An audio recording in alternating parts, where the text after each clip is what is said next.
வாழ்க வையகம் நாளும் அருளறி ஆசான் தத்துவ ஞானி யோகிராஜ் வேதாத்ரி மகர்ஷியின் அளவற்ற ஆசியோடும் ஆழியாறு WCSE IT துறையின் விண்ணலை நிகழ்வில் ஜூம் இணைப்பின் வாயிலாக தெய்வீக சிந்தனைகளை ஏற்க இவ் அமர்வில் குழுமியிருக்கின்றோம். அருளறி ஆசான் அவர்கள் சுருக்கமாக எழுந்தருளி நமக்கு இந்த சிந்தனைகள் அனைத்தையும் அளிக்கட்டும்.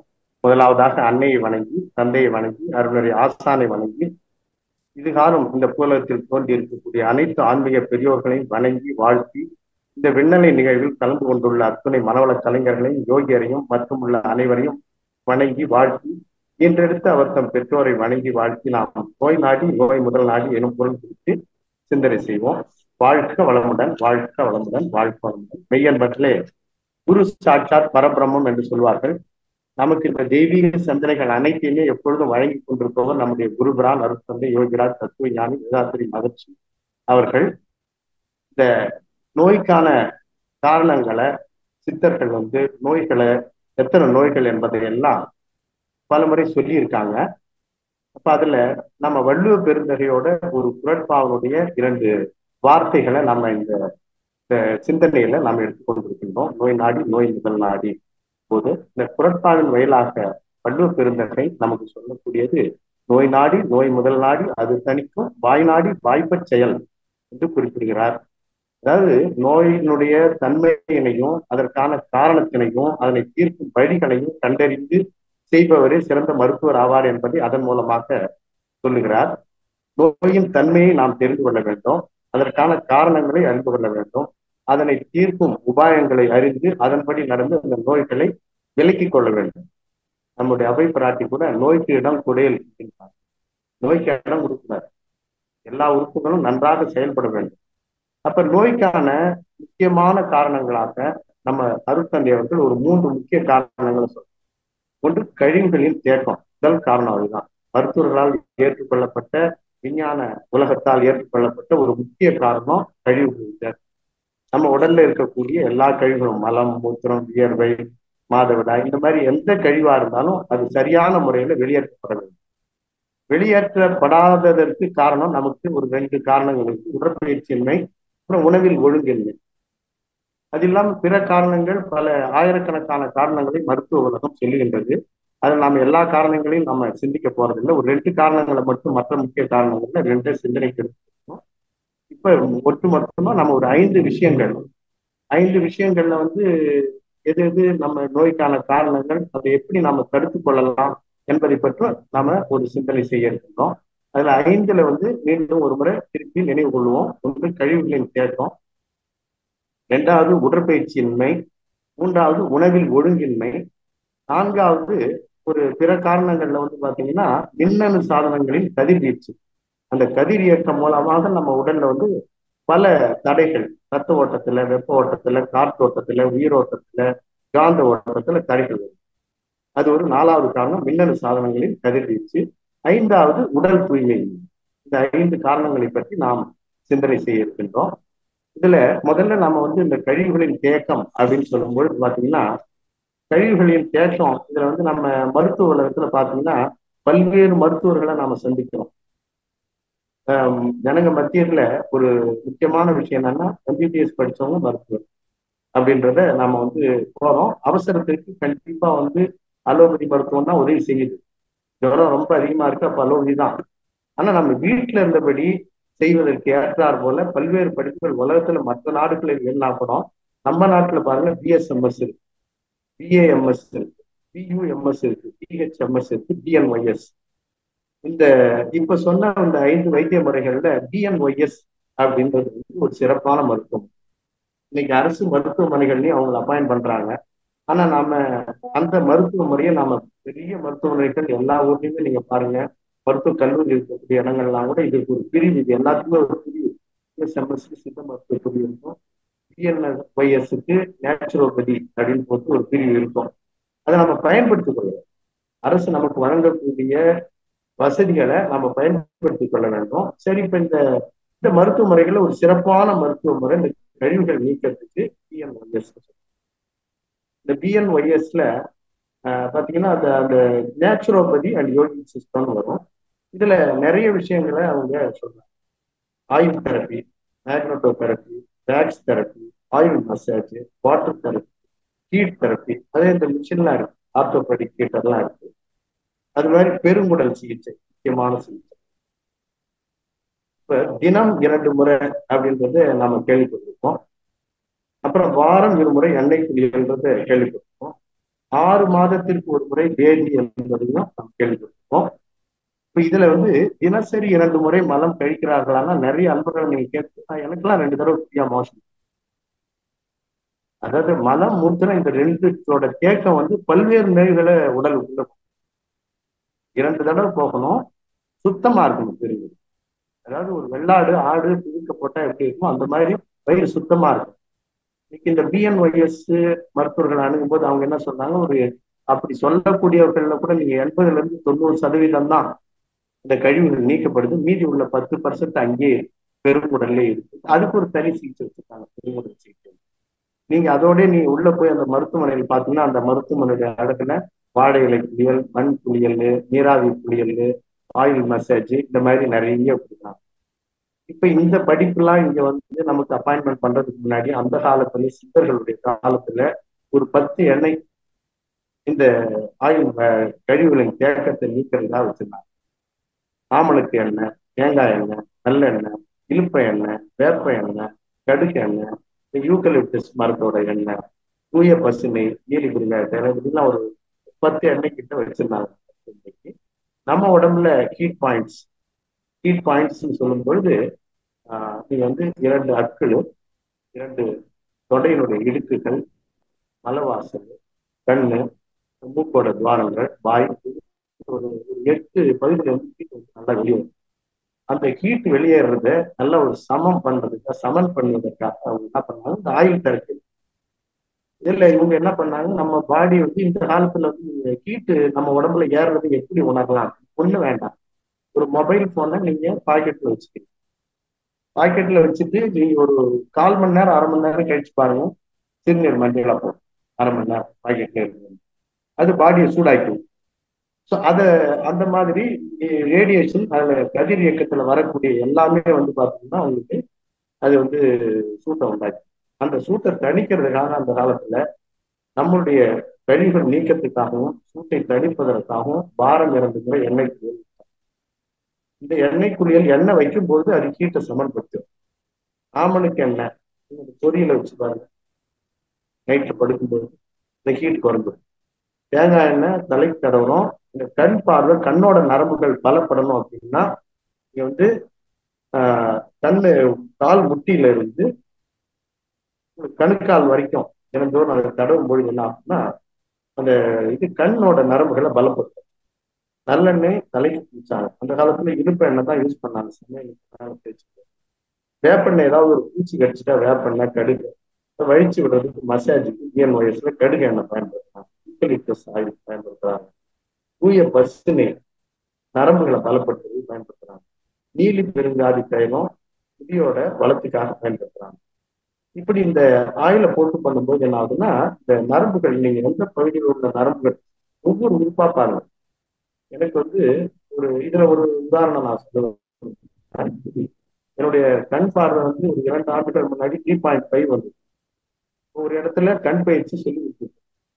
கண் பயிற்சி சொல்லும் போது அந்த கிராமத்து அந்த அன்பர் எழுந்து கேட்டார், நீங்க கண்ணாடி போட்டுட்டு இருக்க, உங்க மகிழ்ச்சி அவ்வளவு உயர்ந்தவரா, இந்த பயிற்சி அவ்வளவு நல்ல பயிற்சியா அப்படின்னு கேட்டார். அதுக்காக நான் கோச்சிக்கல, கரெக்டா தான் கேட்டுக்காரு. அப்புறம் நெட்ல சர்ச் பண்ணி மகிழ்ச்சியோட உணவுக் கொள்கை, வள்ளலாரோட உணவுக் கொள்கையை ஒரு 80 நாள் சாப்பிட்டேன். 100% ரிலீஃப். 20 நாள் சாப்பிட்ட உடனே அந்த பவர் 3.5 இருந்து ஆப்தல்மாலஜிஸ்ட் போனேன், 2.5. அப்புறம் ஒரு 20 days அந்த யோகா உணவு சாப்பிட்டேன். அப்புறம் 1.75 வந்து. அப்புறம் ஒரு 20 நாள் சாப்பிட்டேன், 1 வந்து. அதுக்கப்புறம் பாத்தீங்கன்னா நான் அந்த 20 daysல நார்மல் ஆகிடுச்சு. 80 நாள்ல ஒரு 100% ரிலீஃப் எனக்கு கிடைச்சது. அந்த யோகா உணவு முறை தெரிந்து கொள்ள விரும்புபவர்கள் நீங்க எனக்கு தனியாக தொடர்பு கொள்ளலாம். நான் அந்த யோகா உணவு முறையை சொல்ல முடியும். இது கண்ணுக்கான ஒரு இது.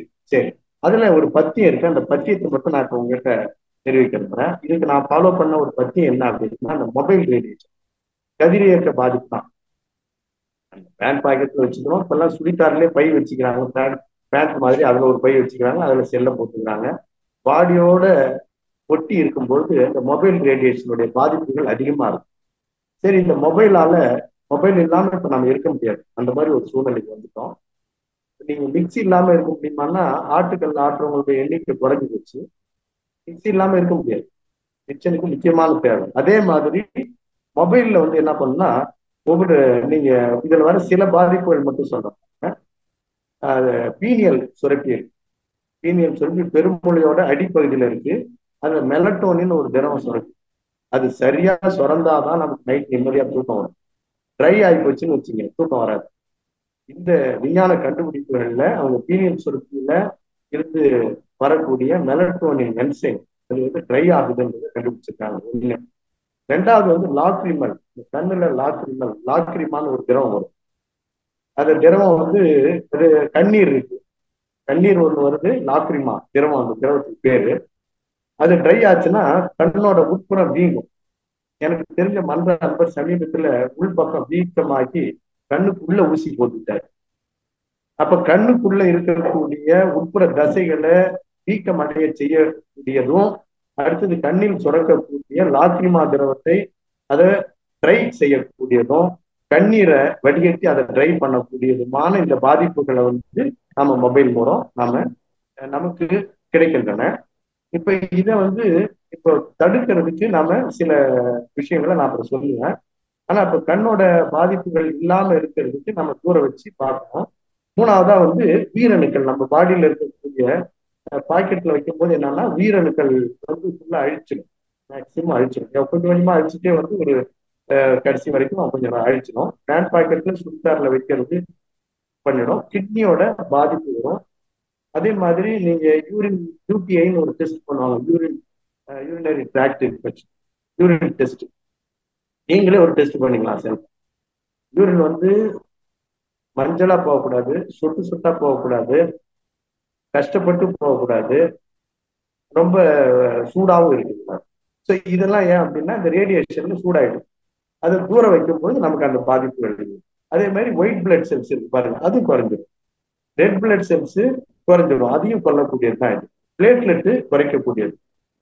இப்ப இதுல வந்து இவ்வளவு கஷ்டங்கள் இருக்கக்கூடிய இந்த மொபைல் யூசேஜை நீங்க இதுல ஒரு சப்ஸ்டியூட் பண்ணலாம் அப்படின்னா ஐ ப்ரொடெக்ஷன் மோடுன்னு ஒண்ணு இருக்கும். உங்க மொபைல்ல பாத்தீங்கன்னா ஐ ப்ரொடெக்ஷன் மோடு போட்டுக்கிட்டீங்கன்னா அதுல இருந்து வரக்கூடிய கதிர்களை ஃபில்டர் பண்ணி உங்களுக்கு குறைவான.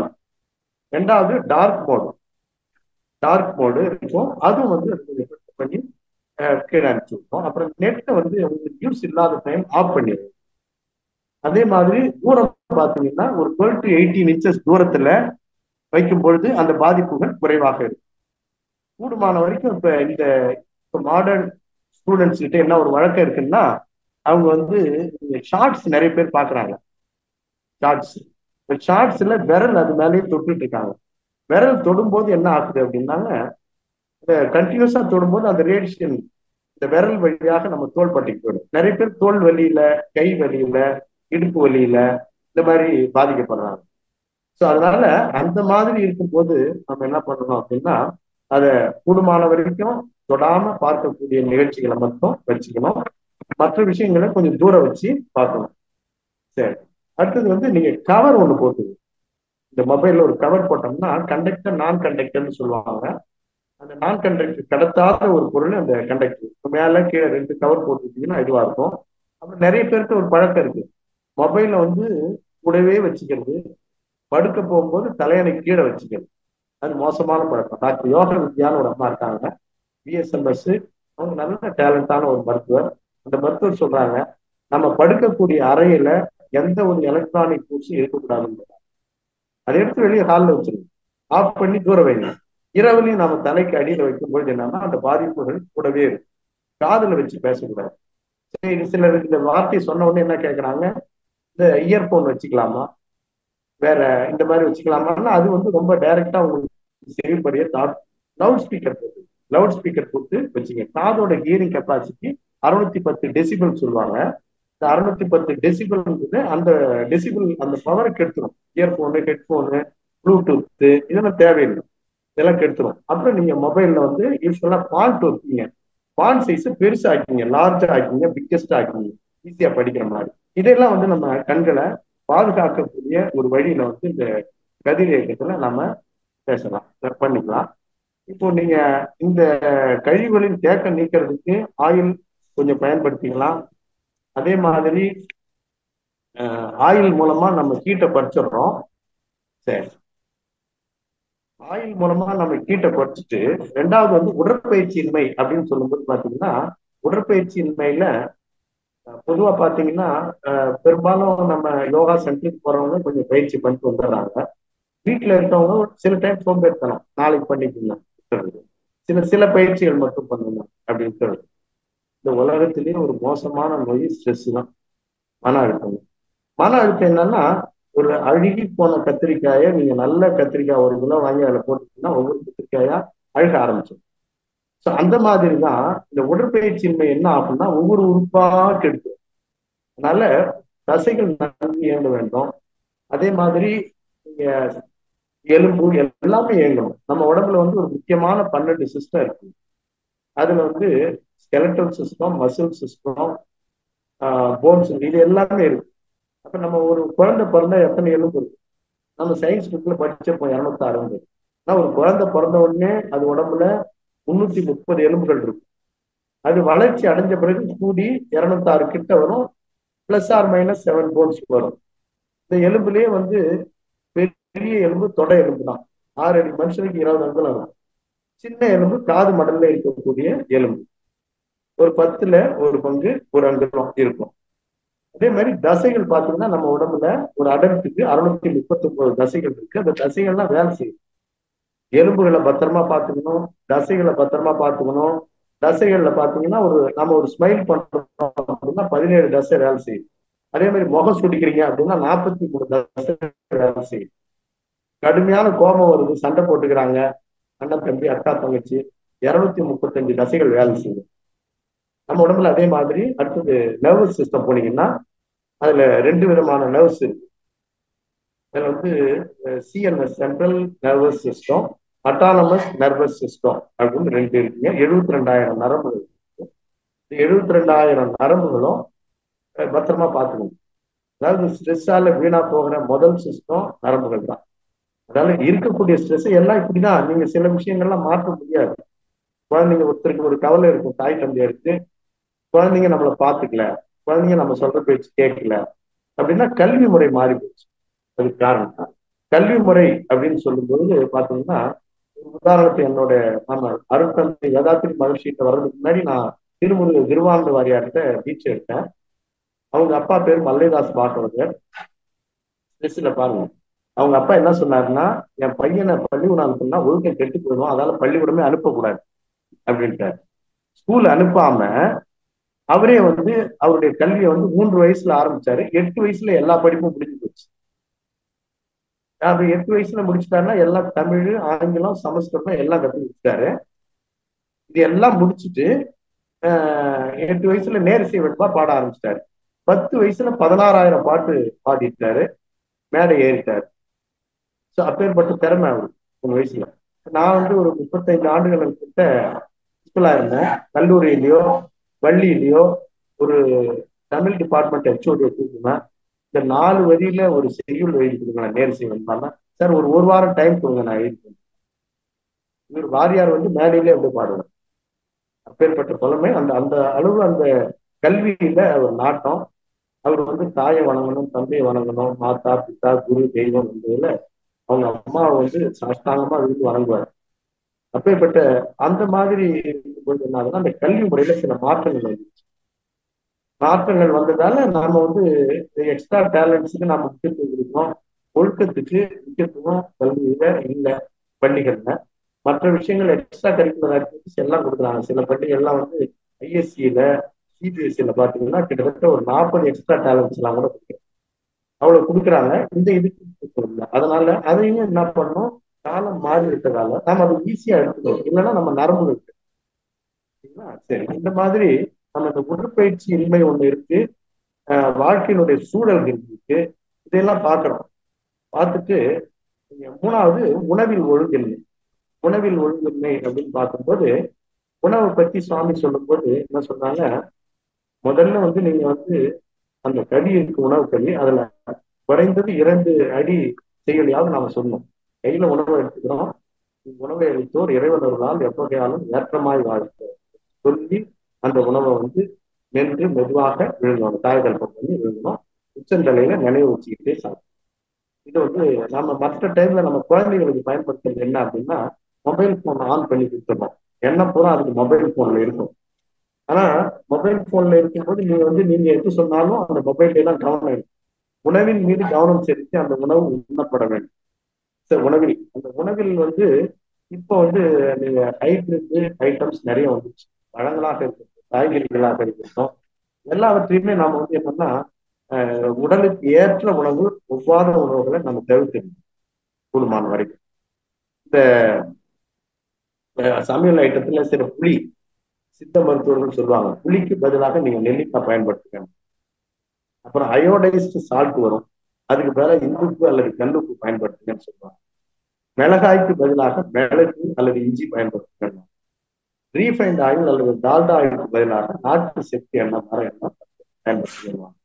வெள்ளை சர்க்கரைக்கு பதிலாக நீங்க நாட்டு சர்க்கரை, தேன், பனை வெல்லம், இந்த மாதிரி விஷயங்களை, பணம் கல்கண்டு, இந்த மாதிரி விஷயங்களை பயன்படுத்துங்க அப்படின்னு சொல்லுவாங்க.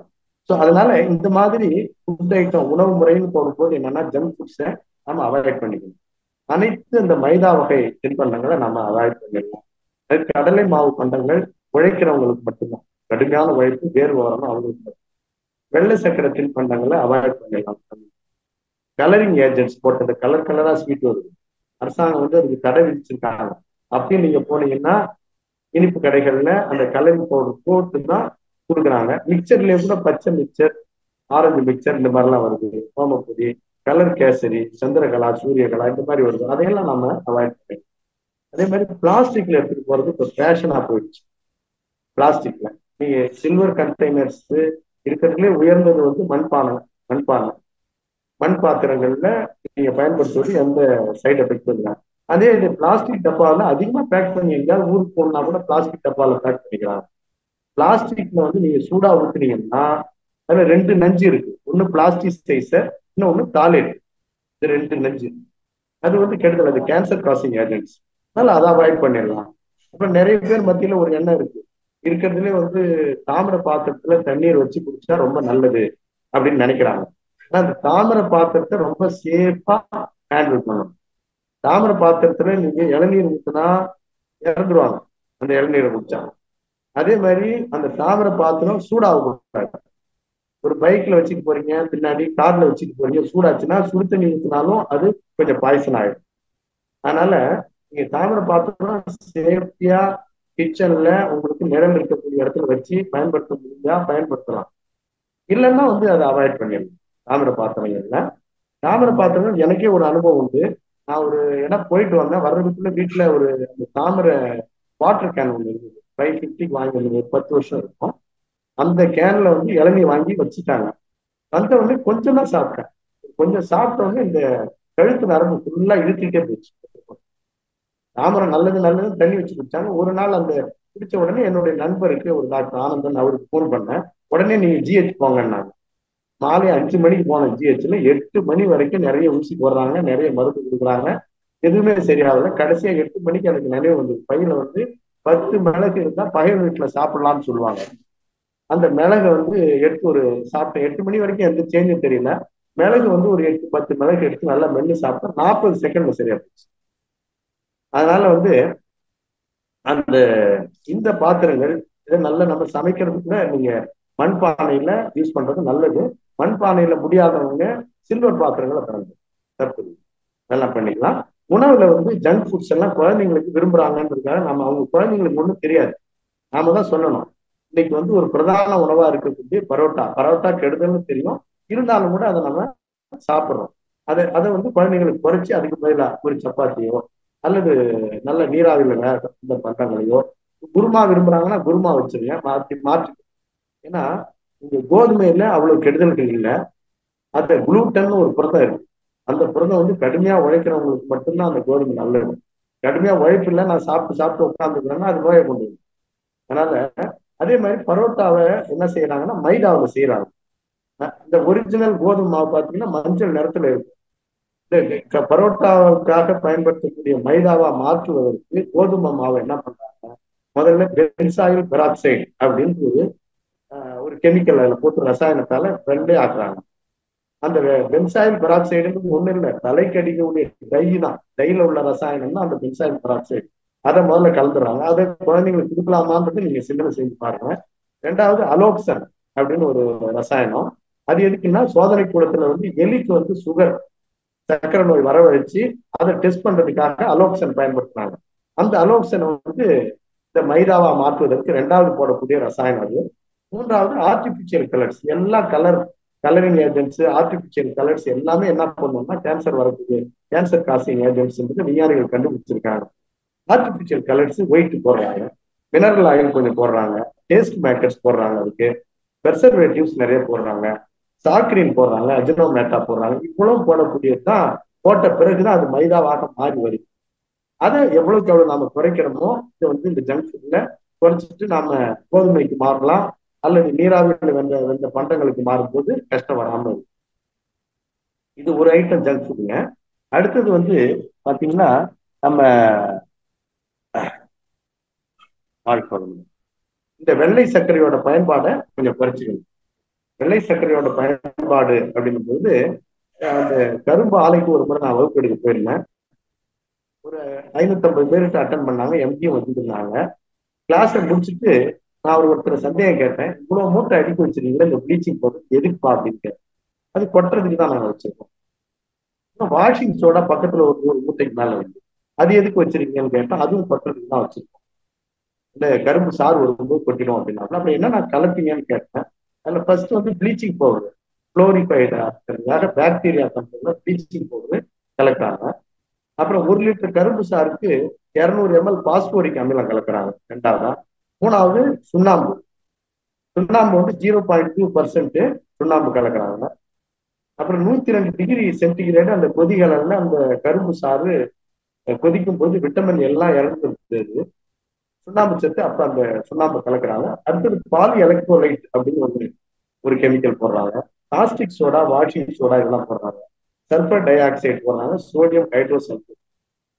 இவைகள்லாம் இதுல சீனி தயாரிக்கப்பட்ட நாள்ல இருந்து 6 மாசத்துல சல்பர் டை ஆக்சைடு மஞ்சள் நிறமா மாறுது, அது வீரியம் உள்ள நஞ்சா மாறுது. அதனால இதெல்லாம் இது சுகர் நம்ம இந்தியாவிலேயே உலகத்துல இந்தியா நம்பர் 1 மாறி போச்சு சுகர்ல. ஸோ அதுக்கு காரணம் பாத்தீங்கன்னா இந்த சீனி தான், ஒயிட் சுகர். ஒயிட் சுகருக்கு பதிலாக சப்ஸ்டியூட் என்னன்னா சுத்தமான தேன், நாட்டு சர்க்கரை, வெல்லம், பனவெல்லம், பனங்கள் இதையெல்லாம் நாம பயன்படுத்துகிறோம். இது உணவு முறையில நாம செய்யக்கூடியது. கழிவுகளின் தேக்கம், கழிவுகள் சரியாக ஒரு நாளைக்கு 2 முறை நலம் கழிக்கப்பட வேண்டும். ஒரு மழை காலத்துல எப்படி உங்களுக்கு சிறுநீர் கழிக்கிறீங்களோ அந்த மாதிரி சிறுநீர் தாராளமாக போகணும். சுட்டு சுட்டா போகக்கூடாது, மஞ்சளா போகக்கூடாது, எரிச்சலோட போகக்கூடாது, கஷ்டப்பட்டு போகக்கூடாது. அதை சிறுநீருக்கு நாம ஞாபகம் வச்சுக்கலாம். உணவில் ஒழுங்கின்மை அப்படின்னும் போது இந்த மாதிரி ஆல் ஹைபிரிட் எல்லாத்தையும் அவாய்ட் பண்ணலாம். ஹைபிரிட் காய்கறிகளை அவாய்ட் பண்ணிடலாம். கம்பு கூட நான் சமீபத்துல பார்த்தேன். அது ஸ்மார்ட் பஸார் நாடு பூரா வச்சிருக்காங்க. ஒரு ஸ்மார்ட் பஸாருக்கு போனேன், ஒரு 2 கிலோ கம்பு வாங்கினேன், வந்துட்டேன். அப்புறம் அதே இன்னொரு டிபார்ட்மெண்ட் ஸ்டோர் போயிட்டு நாட்டு கம்பு கொடுங்கன்னு கேட்டேன். இந்த நாட்டு கம்பு சைஸுக்கும் அந்த சைஸுக்கும் அது 4 மடங்கு அதிகமா இருக்கும் அந்த ஒவ்வொரு கம்புனுடைய சைஸ். அதே மாதிரி வறுகடலை நம்ம சட்னிக்கு எடுக்கிறோம், அந்த வறுகடையில நாட்டு வறுகடலை இருக்கு, அதே மாதிரி ஹைபிரிட் வறுகடலை இருக்கு. அதையெல்லாம் நம்ம கொஞ்சம் அவாய்ட் பண்ணிடலாம். அதை அவாய்ட் பண்ணிட்டோம்னா நம்ம இந்த உணவுல எச்சரிக்கையா இருக்கணும். உடல் தூய்மை இல்லை ஒரு ஒரு விஷயம் நம்ம செஞ்சு பண்ணணும். இது பள்ளி கல்வி இயக்குனரே எல்லா பள்ளிகளுக்கும் ஒரு சர்க்குலர் அனுப்புறாங்க. அந்த சர்க்குலர்ல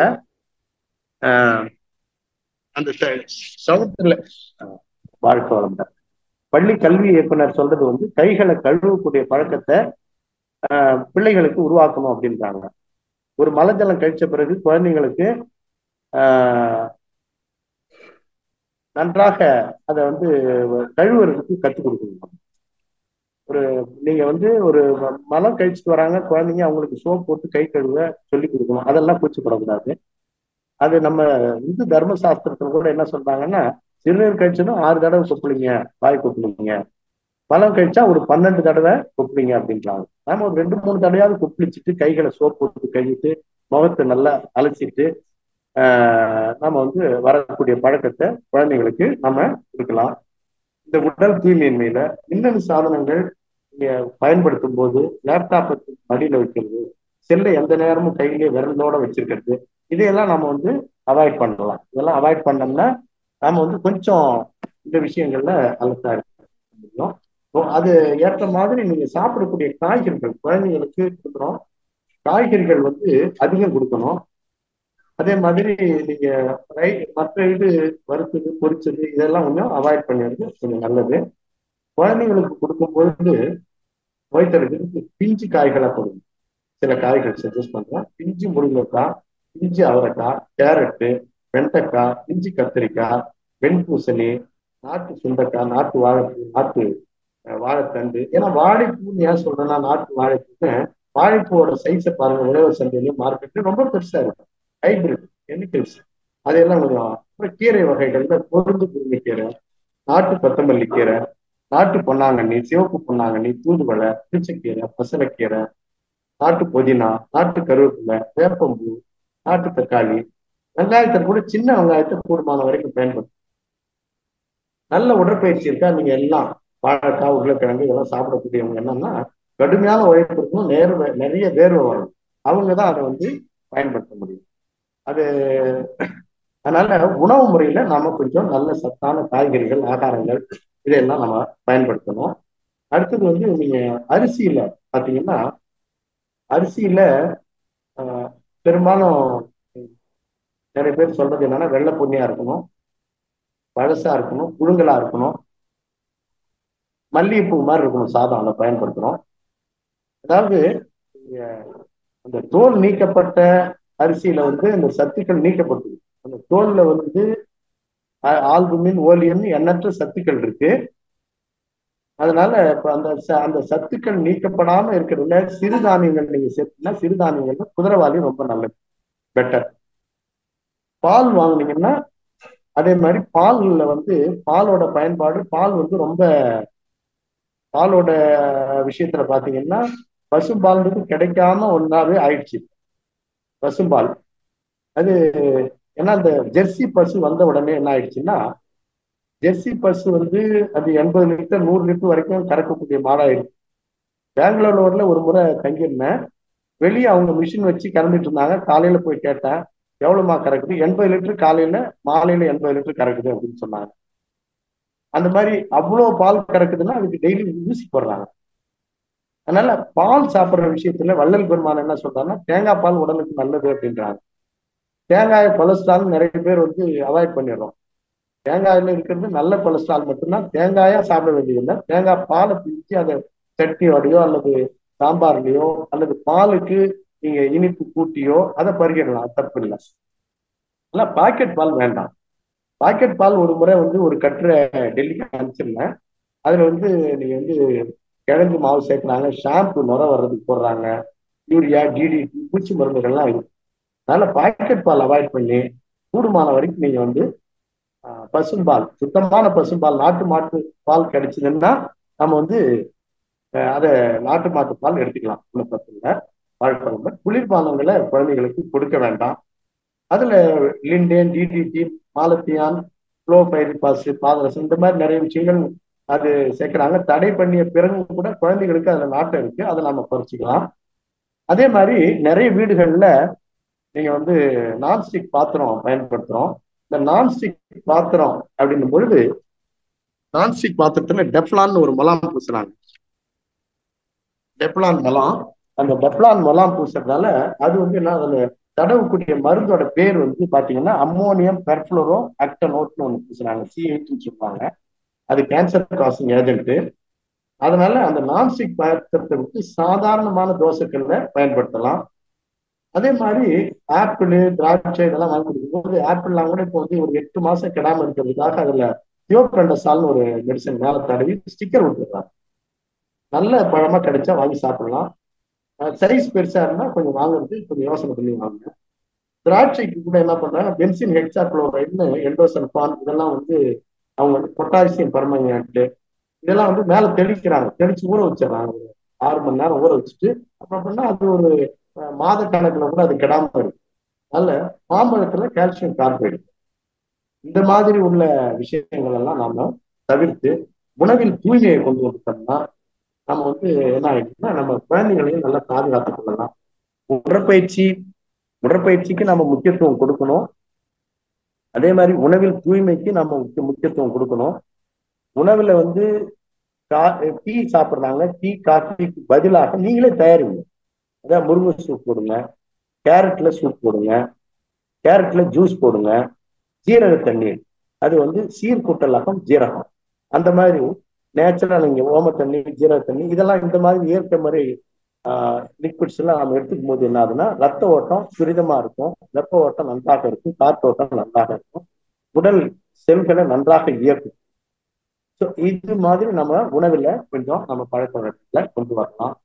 கொண்டு வந்துட்டு நம்ம வந்து அந்த உடற்பயிற்சியில எவ்வளவு முக்கியத்துவம் கொடுக்கணுமோ அதை வந்து நீங்க ஸ்ட்ரெஸ் இருக்கிறவங்க 2 வேளையும் சுவாச பயிற்சிகள் செய்யுங்க. காலை மாலை செய்யுங்க. ஒரு தியானம் செய்யும்போது அதுல உள்ளது குறைஞ்சிடும். ஸ்ட்ரெஸ் உள்ளவங்களுக்கு நீங்க பிராணாயாமம் செய்யும் போது என்னன்னா உடல் உறுப்புகளுக்கு ஆற்றல் கிடைக்குது. அது எப்படி பிராணாயாமத்தில் ஆற்றல் கிடைக்குன்னா பிராணாயாமத்தில் நம்ம வந்து ஆக்சிஜன் இன்டேக், ஆக்சிஜன் உள்ள எடுத்துக்கிறோம். அதுல ஒரு 5 விஷயம் சொல்லுவாங்க. பூரகம், கும்பகம், ரேசகம், ஊறுதல், வஞ்சனைன்னு சொல்லுவாங்க. பூரகன்றது மூச்சை உள்ள இழுக்கிறது. அதை 16 மாத்திரை உள்ள இழுக்கணும். உள்ள இழுத்துட்டு கும்பகத்துல 64 மாத்திரை வந்து உள்ள வைப்பாங்க. ரேசகத்துல 32 மாத்திரை வெளியே விடுவாங்க. அதை சுவாமி விவேகானந்தர் கூட நெருக்கி 4-8-4 சொன்னாங்க. ஒரு 4 மாத்திரை இருக்கிற அளவுக்கு உள்ள இழுத்துங்க. அதை பூரகம்னு சொல்லுவோம். அதே மாதிரி கும்பகத்துல ஒரு 8 மாத்திரை அளவு உள்ள வைங்க. அப்புறம் ஒரு 4 மாத்திரை அளவு ரேசங்க வெளியே விடுங்க, மெதுவா விடுங்க. இப்படி விடும்போது என்னன்னா இந்த பிராணாயாமத்துல என்ன நடக்குது அப்படின்னா பிராணாயாமம் வந்து சுவாச பைய நல்லா இயங்கிச்சு வலதுபுறம் நுரையீரல் போகுது. அதே மாதிரி சுவாச பை வந்து என்ன பண்ணுது இதயத்தை நல்லா இயக்குகிறது. இதயம் வந்து ரத்த ஓட்டத்தை நல்லா நிர்வாகம் பண்ணுது. ரத்த ஓட்டம் மூளைய நன்கு இயக்கும். மூளை வந்து மனசு நல்லா இயக்கும். சரி, இப்ப நாம இந்த முடிக்கிறதுக்கு முன்னாடி நாம என்ன பண்றோம், இந்த சளி இருமல் தொல்லை நிறைய பேருக்கு இருக்கும். அதற்கு வந்து ஒரு சைடு எஃபெக்ட் இல்லாத ஒரு மருத்துவ முறை, மருத்துவர்கள் பரிந்துரைத்த அந்த கார்கிலிங் மெத்தடை நான் இப்ப சொல்றேன். என்னுடைய அனுபவத்தையும் சொல்றேன். ஒரு ஒரு கிராமத்துல வந்து நான் ஒரு விருந்துக்கு போயிருந்தேன். மதியம் தங்கியிருந்தேன். தங்கிட்டு சாப்பிட்ட பிறகு அந்த அம்மா ஒருத்தர் இரும்பினவங்க எனக்கு சாப்பாடு வச்சாங்க. நைட்டு அங்கேயே ஒரு மாடியில தங்க வச்சிருந்தாங்க. நான் மட்டும்தான் இருந்தேன், யாரும் இல்லை. அப்ப 11:30 மணிக்கு தொண்டை வலி ரொம்ப அதிகமா போயிடுச்சு, இன்ஃபெக்ஷன் தொண்டை வலி. அப்ப வந்து எனக்கு அங்க எதுவும் மெடிக்கலும் இல்லை, அந்த ஊர்ல டாக்டர்ஸ் இல்லை, ஒண்ணும் இல்லை, சின்ன கிராமம். அப்ப நான் என்ன பண்ணேன், அங்க தேடி பார்த்தேன். அந்த கிச்சன்ல வந்து கல்லுப்பு மட்டும் இருந்தது. கல்லுப்பு வந்து ஒரு சொம்புல எடுத்துக்கிறோம். சொம்புல ஒரு இவ்வளவு அள்ளி போட்டுக்கிறோம், 4 விரல்ல. தண்ணீர் ஃபுல்லா ஊத்திக்கிறீங்க. அந்த கார்கிலிங் மெத்தட் சொல்றேன் நான். நீங்க வாயில வந்து அந்த தண்ணி எடுத்துட்டு போய் பாத்ரூம்ல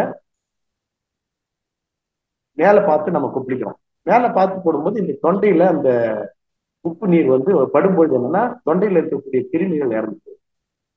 நம்ம ஒரு கிருமி வந்து நம்ம வாய் வழியா என்டர் ஆகுது அப்படின்னா இந்த தொண்டை பகுதியில 72 மணி நேரம் இருக்கும், 3 days. அப்ப நம்ம அந்த அது இருக்கும் போதே நமக்கு வந்து வலி வந்துருச்சுன்னா இன்ஃபெக்ஷன் ஆகி போச்சுன்னு அர்த்தம். அப்போ ஒரு ஃபர்ஸ்ட் ஒரு 10 முறை நல்லா கொப்பளிச்சு துப்பிடுறீங்க. மறுபடியும் ஒரு 10 முறை, மறுபடியும் ஒரு 10 முறை நல்லா கொப்பளிச்சு துப்பிடுங்க. ஒரு 50-100 முறை வரைக்கும் செய்யலாம். செஞ்சுட்டு கொப்பளிச்சு துப்புன பிறகு என்ன பண்ணுங்க, இந்த கபாலபதி செய்யறீங்க, அது குனிஞ்ச மாதிரி கீழே வச்சு கீழே சேர்த்தீங்கன்னா குனிஞ்ச மாதிரி செய்யும் பொழுது என்ன ஆகுதுன்னா அந்த கிருமிகள் வந்துடும். அப்புறம் சாதா தண்ணியில கொப்பளிச்சிடுறோம். அப்புறம் உள்ள விரல் வச்சோ அல்லது டங் கிளீனர்லயோ பார்த்தீங்கன்னா அடி நாக்குல வழவழப்பா இருக்கும். அந்த வழவழப்பை வந்து நல்லா எடுத்துடுறீங்க. எடுத்துட்டு அப்புறம் கொப்பளிச்சுக்கிறீங்க. அப்புறம் முகத்துல இந்த ஏரியாவில் சோப்பு, கைகள்ல சோப்பு போட்டு கழுவிங்க. கண்டினியூஸா பண்ணி பாருங்க. ஒரு 5 தடவை 10 தடவை பண்ணி பாருங்க. இந்த சளி இருமலுடைய தாக்கம் குறைவாக. நண்பர்களே, இந்த இவ்வளவு நேரம் வரைக்கும் நாம சில குறிப்புகளை நாம நோய் நாடி நோய் முதல் நாடியில உடல் ஆரோக்கியத்திற்கான சில குறிப்புகளையும் சில முறைகளையும் நாம பார்த்தோம். இந்த சிந்தனையிலே கலந்து கொண்டுள்ள அத்துணை அன்பர்களும் அவர் தம் அன்பு குடும்பங்களும் உடல் நலம், நீடித்த ஆயுள், நிறைந்த செல்வம், உயர் புகழ், மெய்ஞானத்திற்கு மேலோங்கி வாழ்க. செல்வச் செழிப்போடு வாழ்க, எல்லா வளங்களும் பெற்று இனிதே வாழ்க, வாழ்க வளமுடன், வாழ்க வளமுடன், வாழ்க வளமுடன். தற்பொழுது ஐயா அவர்கள் நம்முடைய கேள்விகளுக்கு சிறப்பாக பதிலனை அளிக்க இருக்கின்றார்கள். கேள்வி கேட்க விரும்பும் அன்பர்கள் தங்களது கைபேசியை தாங்களே அன்மியூட் செய்து கொண்டு கேள்விகளை மட்டும் சுருக்கமாக கேட்கும் போது அது மற்றவர்களுக்கும் பயனுள்ளதாக இருக்கும் என்பதால் கேள்விகளை சுருக்கமாக கேட்குமாறு அன்போடு கேட்டுக்கொள்கிறோம். முதலாவதாக கிருபாநிதி அம்மா அவர்கள், வாழ்க வளமுடன் அம்மா. அம்மா வாழ்க வளமுடன். ஐயா வாழ்க வளமுடன். வாழ்க வளமுடன்மா. ஐயா ரொம்ப சிறப்பா இருந்தது. அம்மா சொல்லுங்கனாக்கா ஒரு கேட்டு ஒரு ஷார்ட் போட்டு எழுதி வச்சோம்னா இளைய தலைமுறை கொண்டு போறது கூட ரொம்ப வசதியா இருக்கும். ரொம்ப நல்லா இருந்ததுயா, ரொம்ப சிறப்பு. நல்லா இருந்ததை காட்டி இதை நாங்க கடைபிடிச்சோம்னா அதோடைய சிறப்பு வேற ஐயா. நன்றி ஐயா. அப்ப நான் வந்து இதுல இந்த இந்த ஆவி பிடித்தல்னு ஒண்ணு சின்ன பிள்ளையில இருந்தே எங்க வீட்டுல எல்லாம் செய்வாங்க. சும்மா ஆவி போட்டு சூடா மிக்ஸ் இதை போட்டு ஆவி பிடிப்பாங்க ஐயா. ஒரு ரன்னிங் நோஸ் அப்படின்னா அது சில பேர் அந்த கிருமிகள் போய் ரொம்ப சூடு தாக்குனா உள்ளே இருக்க கிருமிகள் அழிஞ்சிரும், நல்ல கிருமிகள்லாம் அழிஞ்சிரும்னு சொல்றாங்க. அது அதை பத்தி உங்களுடைய விவரம் ஒண்ணு. ரெண்டாவது பச்சை ஐயா சொல்லுங்கம்மா. பச்சை காய்கறிகளை இப்போ ஆப்பிளோ எதைனா கேரட் எல்லாமே உப்பு தண்ணியில போட்டு ஊற வச்சுட்டு ஒரு வேளை சாப்பிடுங்க ஐயா. அதோடைய விளக்கம் சொன்னீங்கன்னா ரொம்ப நல்லதுயா. நன்றி, வாழ்க வளம். ஆவி பிடிக்கிறத பத்தி கேக்குறீங்க. அந்த காலத்துல வந்து இந்த தும்ப இலை, நொச்சி இலை, துளசி, கற்பூரவல்லி இந்த மாதிரி இலைகளை மட்டும் பிடிச்சி அது கொடுப்பாங்க. இப்ப வந்து கேப்சூல் வந்துருக்கு. அந்த கேப்சூல் மேல முகம் எடுத்துடுறோம், அதுல பிழிஞ்சு விட்டுறோம். அந்த கொதி நீர்ல அந்த இலைகள், சப்போஸ் துளசியே போடுறீங்கன்னா துளசியோட வாடை வரும், அந்த கிருமிகள்லாம் மடிஞ்சிடும். ஆனா நாம வந்து அதுலயும் அதுல மடியாதுன்னு சொல்லல, நாங்க அதுலயும் வரும். பட் நீங்க தாவரங்கள்ல இருக்கக்கூடிய பவர் வந்து இதுக்கு அந்த அளவு இருக்குன்னு சொல்ல முடியாது. அதே மாதிரி நீங்க இப்ப இந்த ஆவி பிடிக்கிறது எது சளியோ இருமலோ அல்லது மற்ற இதுக்கோ பிடிக்கிறீங்க. சளி இருமல் அல்லது குழந்தைங்களுக்கு தும்மல் வர்றதால பிடிக்கிறீங்க இல்லைங்களா? அத பிடிக்கிறீங்கன்னா இப்போ ஒரு கட்டத்துக்கு மேல என்ன ஆகும்னா மெடிசன்ஸ் வந்து வேலை செய்யாது. ரொம்ப அதிகமா போயிடுச்சுன்னா அதுக்கு வந்து குரோனிக் ட்ரீட்மெண்ட் கொடுக்க வேண்டியதா இருக்கும். அலோபதி மட்டும்தான் உதவி செய்யும். பட் ஆனா இது வந்து இயற்கை முறை மருத்துவத்துல நம்ம எடுத்துடலாம். இப்போ கார்கிலிங் பண்றீங்க, அதே மாதிரி நமக்கே வந்து யோகாவிலே உங்களுக்கு வந்து நிறைய விஷயம் அந்த நாடி சுத்தி தண்டோட சுத்தி மாதிரி ஒரு 10-12 பிராணாயாம வகைகள் இருக்கு. பிராணாயாமம் அது இல்லாம நீங்க வந்து இந்த உப்பு கார்கிலிங் மெத்தடு இதெல்லாம் வந்து நேச்சுரா நம்ம எவ்வளவு எடுக்க முடியுமோ அதை எடுத்துட்டு அப்புறம் நம்ம வச்சுக்கோன்னா மருந்தோட அளவு குறைஞ்சிடும். 10 மாத்திரை சாப்பிடுறீங்க, ஒரு 5 மாத்திரைகளே சரியாயிடும். ரொம்ப சிறப்பு, நன்றி.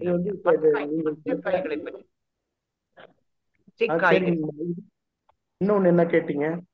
அந்த காய்கறி, பச்சை காய்கறியில உப்புல ஊற வச்சு காய்கறி பர்ச்சேஸ்ல என்ன பண்ணுங்க, காய்கறி முதல்ல பர்ச்சேஸ்லயே கேர்ஃபுல்லா இருக்கணும். இப்ப போயிட்டு முருங்கைக்காயை பார்த்தோம்னா உழவர் சந்தையில என்ன பண்றாங்க, காய்கறி மார்க்கெட்ல இடுப்பு உயரம் விற்கிறாங்க. அதெல்லாம் ஹைபிரிட் டோட்டலா. உள்ள அடியில வந்து மரத்துக்கு அடியில வந்து மருந்து போட்டு அதை ரொம்ப உயரமா பண்றாங்க. இப்ப நான் பெரும்பாலும் வாங்கக்கூடியது என்ன பண்ணுவோம் அப்படின்னா, ஒரு உள்ளங்கை அளவு, இந்த உள்ளங்கை காமிக்கிறேன் பாருங்க, இந்த உள்ளங்கை சைஸ் இருக்கக்கூடிய கொத்தமல்லி கீரை தான் வாங்குவேன். ஆனா முழம் நீளம் வைக்கிறாங்க, இந்த அளவு இருக்காங்க. நாட்டு மல்லியா வாங்குங்க. அதே மாதிரி காய்கறியில எல்லாமே ஓரளவு வந்து சின்ன காய்கறிகள், புடலங்கெல்லாம் சைஸ்ல பெருத்து போச்சு, ரொம்ப பெருசா இருக்கு. எல்லா காய்கறிலுமே சின்ன காய்களா சேர்ந்து.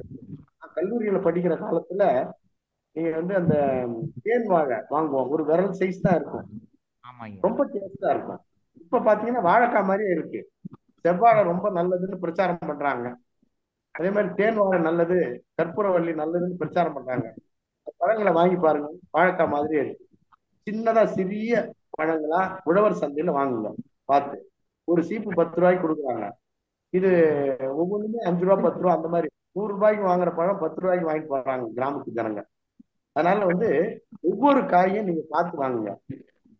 இதுல வந்து குழந்தைங்களுக்கு ரொம்ப அதிக உழைப்பு, வீட்டுல இருக்கவங்களுக்கு அதிக உழைப்பு இருந்தா நீங்க ஆடு ஃபுட்டு, வாழைக்காய், உருளைக்கிழங்கு, பீட்ரூட், நூக்கல், கோசி இதெல்லாம் வந்து கடுமையான உழைப்பு உள்ளவங்களுக்கு மட்டும்தான் சேரிக்கும். உழைப்பே இல்லை, உழைப்பு குறைவு அப்படின்னா நீங்க அதை சாப்பிட்டா அது நோயை தான் கொடுக்கும். அதனால வந்து குழந்தைங்களுக்கு கொடுக்குறீங்களா, பிஞ்சு முருங்கைக்காயா கொடுங்க, பிஞ்சு அவரைக்காய் கொடுங்க. இந்த அமெரிக்க டாக்டர் வந்து ஒருத்தர் டாக்டர் ஏசி செல்மன் இருக்காரு. அந்த செல்மன் என்ன சொல்றாருன்னா 1 கிலோ வந்து சிக்கன் எடுத்துக்கங்க. 1 கிலோ சிக்கன்ல 295 கலோரி இருக்கு. அதே மாதிரி 1 கிலோ பிஞ்ச அவரைக்காய் எடுத்துங்க, 310 கலோரி இருக்கு. இந்த 1 கிலோ பிஞ்ச அவரைக்காயில 1 கிலோ சிக்கன்ல இருக்கிறத விட 23 கலோரி அதிகமா இருக்கு. நாட்டு அவரைக்காய் சொல்றேன், பட்டர் நாட்டு அவரைக்காய். அது மாதிரி பார்த்து கேரட்ல ரொம்ப பெருசா ஹைபிரிட்டா வாங்கணும், சின்ன கேரட்டா வாங்கிக்கீங்க. வெண்டைக்காயிலையும் வந்து நாட்டு காயா பார்த்து வாங்கிக்கீங்க, இல்ல ரொம்ப சின்ன காயா பார்த்து. கத்திரிக்காயில சின்னதா வாங்கணும், பிஞ்சா இருக்கணும், விர இல்லாத மாதிரி வாங்கிக்கணும். வெண்பூசணி இந்த மாதிரி நல்ல இதெல்லாம் கொடுங்க. முருங்கைக்கீரை வச்சுங்க. முருங்கைக்கீரையில வந்து இப்ப எல்லாரும் யாரையாவது கேட்டா வைட்டமின் ஏ எதுல இருக்குன்னா கேரட் வாங்க. கேரட்ல இருக்க மாதிரி 4 மடங்கு வைட்டமின் ஏ வந்து முருங்கைக்கீரையில இருக்கு. அன்றாட அதுல வந்து கிருபானந்த வாரியார் சொல்றது தினந்தோறும் ஒரு கீரையை வச்சுக்கணும். கிருபாநிதி அம்மா வாழ்க வளமுடன். மேடம்மா நன்றி, எனக்கு நல்ல விளக்கமா இருந்தது. நீங்க அடுத்து உங்களுக்கு சான்ஸ் கொடுங்கம்மா. நன்றிம்மா, வாழ்க வளமுடன் அம்மா. நன்றிகளம்மா, நன்றிகளம்மா. வாழ்க வளமுடன். அடுத்த அன்பராக ராஜலட்சுமி அம்மா அவர்கள் வாழ்க வளமுடன் அம்மா. ஐயா வாழ்க வளமுடன். வாழ்க வளமுடன்மா. ஐயா நான் துபாயில இருந்து பேசுறேங்க ஐயா. சரிங்கம்மா. ஐயா ஒரு 2-3 நாளா ஸ்கின் ரொம்ப இச்சிங்கா இருக்குங்க ஐயா. அங்கங்க வந்துட்டு இச்சிங்கா இருக்கு. ரொம்ப ஹெவியா இல்ல, அதுவும் எஸ்பெஷலா குளிச்சு முடிச்சிட்டு வந்த உடனே தான் அதிகமா இருக்கு. லைட்டா சரி. ஒரு இடத்துல மட்டும் ஸ்கின் இச் ஆகி அந்த இடம் கொஞ்சம் டைட்டா இருக்கு, ஸ்கின் லைட்டா. ஆ, அவ்வளவுதாங்க ஐயா. அது என்ன கொடுத்தீங்க? போட்டு குளிக்கிறேன். என்ன கொடுக்குறீங்க? பைத்த மாவு போட்டு தான் இப்ப குளிக்கிறேங்க ஐயா 1 வீக்கா. குளிச்சாலும் கூட இப்போ இந்த ம் மேல வந்து அந்த இச்சிங் இருக்கிறதுக்கு பல காரணங்கள், நூத்துக்கணக்கான காரணம் இருக்கு. ம் 1-2 மட்டும் சொல்றேன். அப்படியே ஒரு க்ளூ அப்படியே ஜஸ்ட் இது பண்ணீங்க. ஆ அதாவது இதோ இதோ எழுதிக்கிறேன். சரிம்மா, சொல்லுங்க நாம ஐயா. நம்ம குளிக்கக்கூடிய நீர் மூலமா கூட பரவறதுக்கு வாய்ப்பு இருக்கு. ஓகே. குளிக்கக்கூடிய நீர் வந்து சப்போஸ் அந்த டேங்க் சுத்தம் பண்ணாம இருப்பாங்க நிறைய டைம். இல்ல எனக்கு மட்டும் தாங்க இருக்கு ஐயா. வீட்ல பசங்களுக்கும் அவங்களுக்கும் இல்ல. நீங்க குடியிருக்க வீட்டுல அந்த டேங்க் வந்து தண்ணி உங்களுக்கு மட்டும்தான் பயன்படுது இல்லைங்களா? எல்லாருக்கும் தான் ஐயா. எல்லாருக்குமே. இல்லைங்க சரி, ஐயா, அந்த இங்க அபார்ட்மெண்ட் துபாயில இருக்குங்க ஐயா. சரி சரி. இப்ப இருந்தாலும் கூட இப்ப நீங்க ஒரு தடவை அந்த டேங்க் செக் பண்ணி பார்க்க சொல்லுங்க. ம் அடுத்தது வந்து உள்ளுக்கு எடுக்கக்கூடிய தண்ணீர்லாம் கரெக்டா ஹைஜீனிக்கா இருக்குங்களா? வாட்டர் கேன் தாங்க ஐயா வாங்குறேன். வாட்டர் கேன் அப்ப ப்ராப்ளம் இல்லை. இது ரெண்டுலயும் ப்ராப்ளம் இல்லை அப்படின்னா நீங்க ம் வாங்கக்கூடிய காய்கறிகளோ பழங்கள்லயோ வந்து ஹைபிரிடோ கெமிக்கலோ இருந்தா அதுலயும் அலர்ஜி வர்றதுக்கு வாய்ப்பு இருக்கு. ம் அப்புறம் நைட்டு 3வது காரணம் வந்து நீங்க நைட்டு படுக்கிறோம், கொசு வலை கட்டுற பழக்கம் நிறைய பேர்கிட்ட இல்ல. ம் கொசுக்கள் இருக்கோ இல்லையோ தெரியல. ஆனா உங்க சூழ்நிலையில வேற ஏதாவது கொசுக்கள் இல்லைனாலும் பூச்சியோ வண்டோ வேற ஏதாவது கடிக்கிறதுக்கு ஸ்பாட்டோ அல்லது எங்கேயாவது ஒரு இச்சிங் இருக்கிற இடத்துல ஏதாவது ஒரு சின்ன வீக்கம் இருக்கா அப்படின்னு பாருங்க. ம் ம் ம் இப்ப நீங்க அங்க துபாயில வந்து நம்ம இங்க இந்தியாவுல இருக்க மாதிரி நீங்க வந்து ஜிஹெச்ஓ பிரைவேட் ஹாஸ்பிட்டல் அந்த அளவு முடியாது, அந்த அளவு இருக்காது ம். வசதிகள் இருக்க மாதிரி. இருக்கு, தனியார் ஹாஸ்பிட்டல்லாம் இருக்குங்க ஐயா. பிரைவேட் ஹாஸ்பிட்டல்லாம் நிறைய இருக்கு. ஹாஸ்பிட்டல் பார்க்கல போயிட்டு யாரையும். இன்னும் நான் பார்க்கவே இல்லை. இன்னும் ட்ரீட்மெண்ட்டுக்காக போகல. இன்னும் எப்படி இருக்குன்னு பார்ப்போம். ஒரு 1 வீக் அப்புறமேட்டா போய் பார்ப்போம்னு. ஒரு 10 டேஸ்க்கு சித்தாவுல அப்புறமேட்டா போய். சித்தாவுல வந்துமா வெட்பாலை தைலம்னு ஒண்ணு இருக்கு. வெப்பாலை வச்சிருக்கேங்க ஐயா. அதை நான் யூஸ் பண்ணி பார்த்தேன். ஒண்ணுமே அந்த அளவுக்கு இது வந்து எகெயின்ஸ்ட் எனக்கு தான். தெரியும். வெட்பாலை அல்ல அருகம்புல் தைலம், இந்த மாதிரி இது தூர்வாடி தைலம், இந்த 3 தான் சித்தா போனீங்கன்னா எழுதி கொடுப்பாங்க. தூர்வாடி சரிங்க. தைலம். அப்ப உள்ளுக்கு வந்து சப்போஸ் இப்ப நீங்க வேற ஏதாவது பூச்சிகள் கடிச்சும் கூட உடம்பு ஃபுல்லா அரிப்பு இருக்கலாம். ம் இதுல வந்து வேப்பெண்ணெய் வச்சிருக்கீங்களா? வேப்பெண்ணெய் வச்சிருந்தேங்க ஐயா. நிறைய இடங்கள்ல இருக்க அரிப்பு ஒரு இடத்துல மட்டுமா? குளிச்சு முடிச்சுட்டா அங்கங்க இந்த கையில ஆ. முதுகுல கால்ல தான் மெயினா அடிச்சிங்க இருக்கு. அப்பப்ப சுத்தி முத்தி அடிச்சுக்கிற மாதிரி இருக்கு. எனக்கு என்னோட நம்பர் குறிச்சு வச்சீங்க, அப்புறம் நீங்க இந்த நிகழ்ச்சி முடிஞ்ச பிறகு கேளுங்க, சொல்றேன் ஓகேங்க. சில. ஓகேங்க. அதாவது டெர்மட்டாலஜிஸ்ட் கிட்ட போனீங்க, அலோபதி ம் போனீங்கன்னா அவிலு போன்ற மாத்திரைகள்லாம் எழுதி கொடுத்து அதை கொஞ்சம் அப்போதைக்கு கொஞ்சம் நிறுத்துவாங்க. ம் அப்ப அரிப்பு சரியாயிடும் அன்னைக்கு, அப்புறம் ஒரு 2 நாள் கழிச்சு மறுபடியும் வந்துடும். ம் ம் ம் அதனால வந்து அதே மாதிரி சித்தாவுக்கு போனீங்கன்னா இந்த வெட்பாலை தைலம், தூர்வாடி தைலம், அருகம்புல் தைலம், இந்த 3 எழுதுவாங்க. ம் ம் சூரணம் டேப்லெட்னு ஒண்ணு எழுதுவாங்க. இது ம் அப்போதைக்கு இது இது ம் கொஞ்சம் நீங்க வந்து எனக்கு சில காரணங்கள் கேட்கறதுக்கு உங்ககிட்ட ரிலாக்ஸா நான் கேட்கறேன். அது வந்து நீங்க எனக்கு வந்து ஒரு ஒரு 4 மணி வாக்குல கூப்பிடுங்க.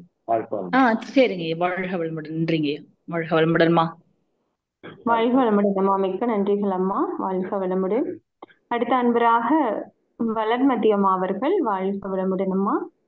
வாழ்க வளமுடன்மா. இணைப்புக்கு நன்றி. கேக்குதுங்களாம்மா? கேக்குதுமா. ஆ வளர்மதி அம்மா. ஐயா வாழ்க வளமுடன். சிறப்பா இருந்தது உங்க உரை. எந்த ஐயா ஊர்ல இருந்து பேசுறீங்க? நாங்க இங்க சென்னை ராயப்பேட்டையில இருந்து பேசுறோம் ஐயா. ஐயா இப்போ இஞ்சி பூண்டு வந்து ஒரு அவசரத்துக்கு பூண்டு தோலோட அரைச்சிடுறோம். அப்படி பண்ணலாங்களா இல்ல பூண்டை உரிச்சுதான் அரைச்சி எடுத்துக்கணுமாங்க ஐயா? கூடாதுமா.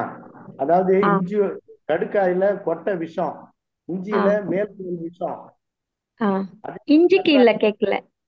அஹ், பூண்டுக்கு கேக்குறேன். இஞ்சிக்கு எடுத்துருவோம். பூண்டுக்கு. பூண்டு தோல் எடுத்துட்டு பயனுங்க. அதாவது இல்லைன்னா அதுல ஒரு விதி என்னன்னா இஞ்சி பூண்டுல ஆ இஞ்சி பூண்டு சின்ன வெங்காயம் இதெல்லாம் வந்து நீங்க சமைக்கிறதுக்கு முன்னாடி உடனே நீங்க அதிகம் உரிக்க முடியலன்னா கூட ஒண்ணு உரிச்சு போட்டாலும் அப்ப பண்ணுங்க. ஆ முதல் நாள் உரிச்சு நைட்டு வச்சு காலையில ஆ பயன்படுத்துறது வந்து அது வந்து ஹெவியா இன்ஃபெக்ஷன் ஆகும், உடம்புல கெட்டு போயிடும். ஆ கூடாது அந்த மாதிரி. அப்பயே உரிச்சிங்க. சரிங்க சரிங்க சமைக்கிறீங்களா அப்போ சரிங்க ஐயா. சரிங்க ஐயா. மிக்க நன்றி ஐயா. வாழ்க வளமுடன். வாழ்க வளமுடன் அம்மா. நன்றிகள் அம்மா. அடுத்த அன்பராக கலாவதி அம்மா அவர்கள். வாழ்க வளமுடன் அம்மா. ஆமா நன்றிங்கம்மா. வாழ்க வளமுடன் ஐயா. வாழ்க வாழ்க வளமுடன். வளமுடன் ஐயா. வளமுடன்மா. எந்த ஊர்ல இருந்து பேசுறீங்கம்மா? ஐயா நான் வேலூர்ல இருந்து பேசுறேங்க. எதுமா? வேலூர் மேட்டூரா? வேலூர் வேலூரா? VELLOR. சரிம்மா. சரி சரி சொல்லுங்கம்மா கலாவதிம்மா. ஐயா எங்க பேரனுக்கு வந்து 10 வயசு ஆகுது. பேரனுக்கா? அவருக்கு பேரனுக்கு சரி. காலையில எழுந்த உடனே ஒரு 10-15 தும்மல் போட்டுட்டே இருக்கிறாரு. 10 அதுக்கு என்ன 15 பண்ணலாம் ஐயா? தும்மல், என்ன போடுறது? தும்மல் அடுக்கு தும்மல் தும்மல் வந்து தும்மல். தும்மல். சரி சரி சரி சரி அதுக்கு என்ன பண்ணலாங்க ஐயா? சரி சொல்றேன். இப்ப நீங்க அவருக்கு வந்து இப்ப நீங்க தனியா காசு கொடுத்து கடையில வாங்கி பழக்கம் ஏதாவது வச்சிருக்கீங்களா? இல்லைங்க அதெல்லாம் கிடையாதுங்க ஐயா. எல்லாமே வீட்டுல செஞ்சுதான் தருவோம். கடையில எந்த சரி. பொருளும் வாங்கி சாப்பிடுறது. வீட்டுல வந்து சாக்லேட்ஸ், பிஸ்கட்ஸ், இனிப்பு வகைகள், இந்த கடல மாவுல செய்ற இல்லைங்க ஐயா பண்டங்கள் அதெல்லாம் கூட எதுவும் வாங்கி தர்றது இல்ல. அவனுக்கு என்ன த்ரோட் இன்ஃபெக்ஷன் மாதிரி ஆயிடுது. அதால என்ன இந்த மாதிரி ஐட்டம் கொடுப்பீங்களான்னு கேக்குறேன். இல்லைங்க ஐயா கொடுக்கறது இல்ல. இன்கேஸ் கடையில ஏதாவது யாராவது ஃப்ரெண்ட்ஸ் இப்ப யாராவது குடிச்சிட்டாக்கா அது ஒண்ணு ஆ சாப்பிட்டா கூட அடுத்த நாள் அவனுக்கு ஜுரம், வாமிட் அந்த மாதிரி வந்துடுதுங்க ஐயா. சரி சரி சரி. அதுதான் என்ன பண்ணலாம் கொஞ்சம் சொல்லுங்க ஐயா. நீங்க வேற என்ன ஐட்டம் அவரு இது சின்ன குழந்தைங்கன்னா சாப்பிடக்கூடிய குழந்தைங்க அது என்ன கொடுப்பீங்க? தின்பண்டம் உணவு மூலம் வருதான்றதுக்காக கேக்குறேன். ஃப்ரூட்ஸ் சாப்பிடுவான். நிறைய ஃப்ரூட்ஸ் தருவோம். என்ன அப்புறம் நம்ம ஃப்ரூட்? வீட்டுல செய்யற தட்டை, முறுக்கு அதெல்லாம் தருவோம். முறுக்கு கொடுப்பீங்களா?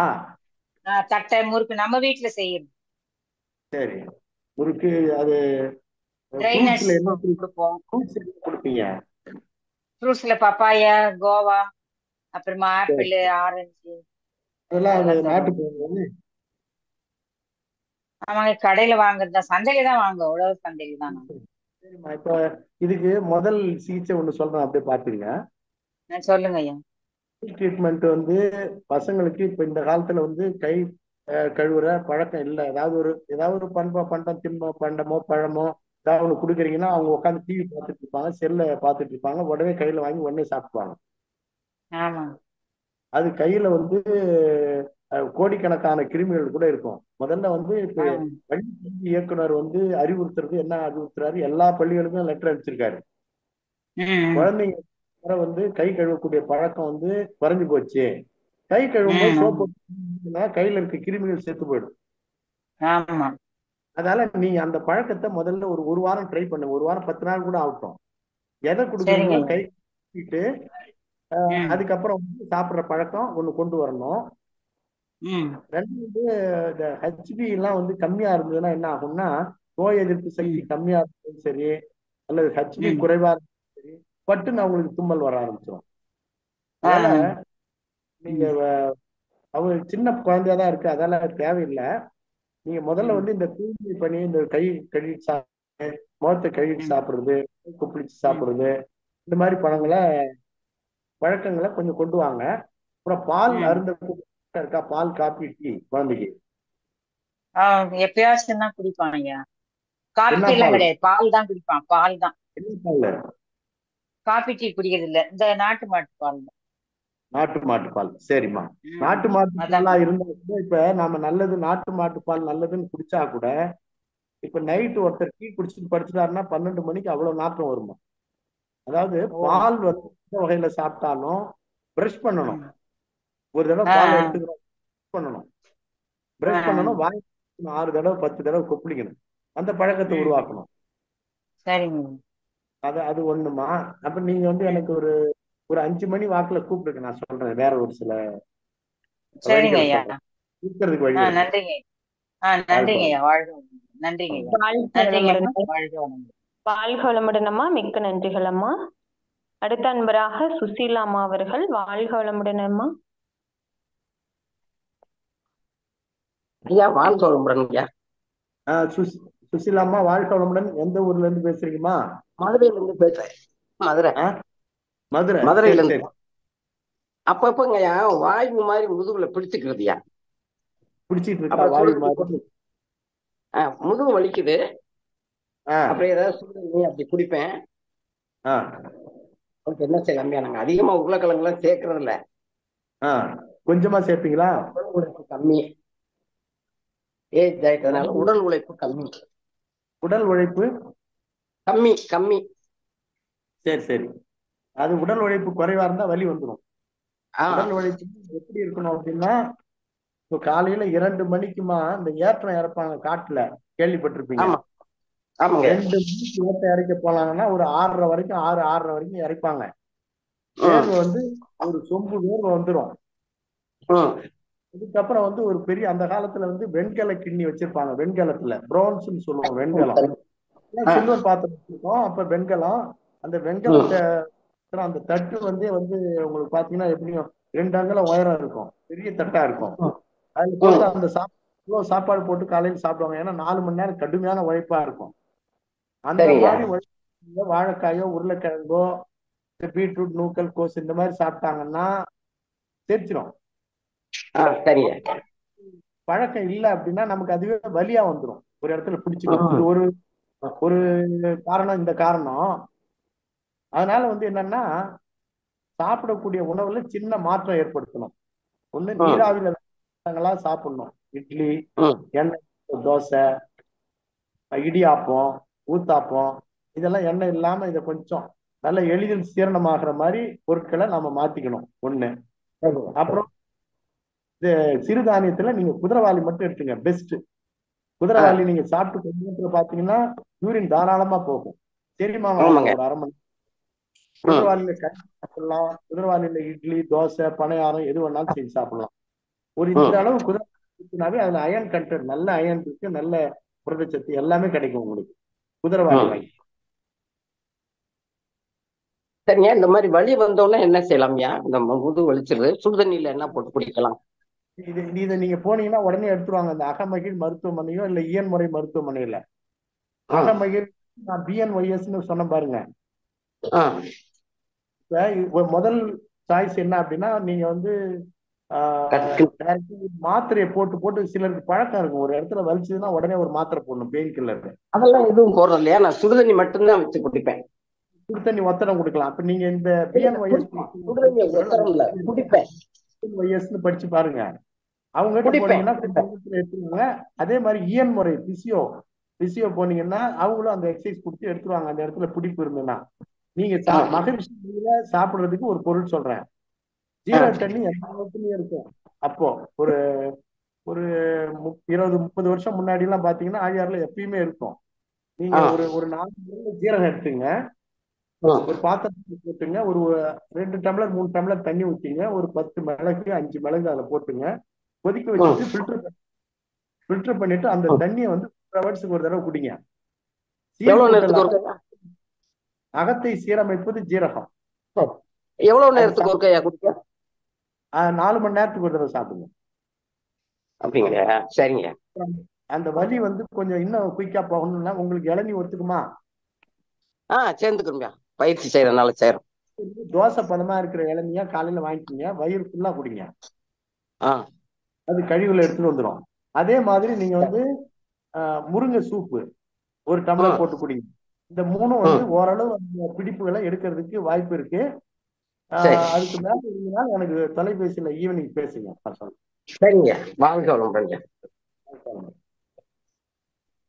28 கேட்கலாம். வாழ்க வளமுடன். நன்றிகள் அம்மா. அடுத்த அன்பராக கலாவதி அம்மா அவர்கள். வாழ்க வளமுடன் அம்மா. கலாவதி அம்மா, வாழ்க வளமுடன். வாழ்க வளமுடன். வணக்கங்கம்மா. வாழ்க வளமுடன் அம்மா, பேசலாங்கம்மா. நான் வந்து கோயம்புத்தூர்ல இருந்து பேசுறேங்க. சொல்லுங்கம்மா.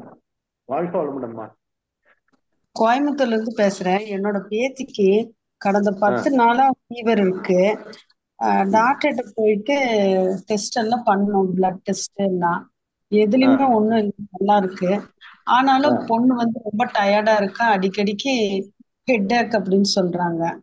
என்ன ரீசன்? கொஞ்சம் தண்ணி இதெல்லாம் குடிக்கிறது கொஞ்சம் கம்மி, அதனால அதையும் நம்ம கொடுத்துட்டு தான் இருக்கோம். இனி நீங்க உங்களோட ஏதாவது சொல்லி இன்னும் கொஞ்சம் கூட நல்லா, ஒரு வாரம் 10 நாளாவே ஸ்கூலுக்கும் போகலைங்க என்னோட பேத்தி. எத்தனை வயசுமா? வயசு வந்து 10 ஆச்சுங்க. 10 வயசா? சரி சரி. 10 வயசுக்கு. 15 வயசுக்கு மேற்பட்டவங்கன்னா என்ன ஆகுதுன்னா, நம்ம சூத்திர குடிநீர், நிலவேம்பு குடிநீர், பப்பாளி சாறு இதெல்லாம் வந்து ஒரு 15 வயசுக்கு மேற்பட்டவங்க சாப்பிடுறது. அதே மாதிரி இப்ப நீங்க அந்த ஜுரத்துக்கு ட்ரீட்மெண்ட் எடுக்கிறீங்க அப்படின்னா ஜுரம் ஐயா நீங்க பேசுனது சரியா கேட்கலைங்கய்யா. ஜுரம் எவ்வளவு இருந்ததுமா? எத்தனை டிகிரி இருந்தது? ஜுரம் 102 இருந்ததுங்க. 102 டிகிரி இருந்தது. அப்புறம் இப்ப குறைஞ்சிருச்சு. ஃபீவர் இல்ல, ஆனாலும் ஆக்டிவா இல்ல. கொஞ்சம் ஹெட்டேக் அப்படிங்கிறா, தலைவலிக்குது அப்படிங்கிறப்பா. சரி சரி சரி. இப்ப இப்ப இப்ப குறைஞ்சிடுச்சுன்னா நார்மல் ஆயிடுச்சா? நார்மல் ஆயிடுச்சு.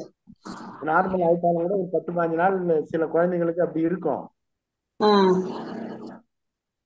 அதனால வந்து ஒரு 1 வீக் வந்து கொஞ்சம் நல்ல, அதாவது செரிமானம் ஆகக்கூடிய, ஜுரம் வந்த குழந்தைங்களுக்கு செரிமானம் ஆகக்கூடிய உணவா கொடுக்கணும், எளிதில் ஜீரணம் ஆகக்கூடியது. மத்தியானத்துல புளி அதிகம் போடாதீங்க. கஞ்சி, குதிரவாளி இல்ல, இல்ல கஞ்சி கொடுங்க. சரி,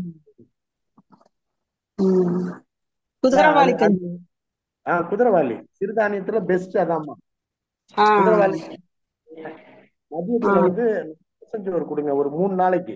3 டேஸ்ல பாத்தீங்கன்னா கொஞ்சம் அவங்களுக்கு வந்து டைஜஷன் ஆக ஆரம்பிச்சதுனாவே, அப்புறம் பசி நல்லா இருந்துச்சு அப்படின்னாவே இந்த சோர்வு போயிடும், சாப்பிட்டாங்கன்னு போயிடும். அப்புறம் கூட வந்து நீங்க ஒரு 2 நாள் 3 நாள் இதை கொடுத்துட்டு அப்புறம் இட்லி, நீராவில வேக பண்றமா கொடுங்க. இட்லி, இடியாப்பம் இதெல்லாம் வந்து எல்லாம் வந்து நீராவில வேகறதா இருக்கணும். பச்சரிசி கொடுக்காதீங்க, எல்லாம் புழுங்கலரிசி கொடுக்க வேண்டாம். பச்சரிசி கொடுக்க வேண்டாம், உடனே டைஜஷன் ஆகாது. பால் வரைக்கும் டைஜஷன் ஆகும். இட்லி கொடுங்க, குதிரவாளி கொடுங்க. நேரத்துல நல்லா ரசம் சோறு கூட வந்து காய் நிறைய வச்சு கொடுங்க. ஒரு கை சாதம் வச்சா ஒரு கை காய். குழந்தைங்களுக்கு வந்து கேரட், வெண்டைக்காய் இது ரெண்டும் ஏற்ற காய். கேரட் பொரியல் கொடுங்க. சரிங்க சரிங்க. எங்க சாப்பிடறது ரொம்ப சிரமமா இருக்கு, ஃபீவர் வந்ததுல இருந்து. அதான் நீங்க கேரட் வெண்டைக்காய் டெய்லி கொடுங்க. வெண்டைக்காயில வந்து அயன் இருக்கு. கேரட்ல வந்து பீட்டா கரோட்டின் 2 இருக்கு. அந்த பீட்டா கரோட்டினும் கிருமி எல்லாம் கொன்னுடும். புற்றுநோய். அதாவது நீங்க உணவு முறையில மத்தியானத்துல இவ்வளவு சாதம் வச்சீங்கன்னா இவ்வளவு பொரியல், எண்ணெய் இல்லாம. எண்ணெய் வச்சுன்னா செரிக்காது, பசி எடுக்காது. பசி சிறுதானியம், குதிரவாளி. குதிரவாளி கஞ்சி வந்து ஒரு 3 டேஸ் குடுக்கறேங்க. ரொம்ப நன்றிங்க ஐயா. வாழ்க வளமுடன் அம்மா. நன்றிகள் அம்மா. வாழ்க வளமுடன். அடுத்த அன்பராக பிரேமலதா பால்ராஜ் அம்மா. வாழ்க வளமுடன். பிரேமலதா அம்மா, வாழ்க வளமுடன்.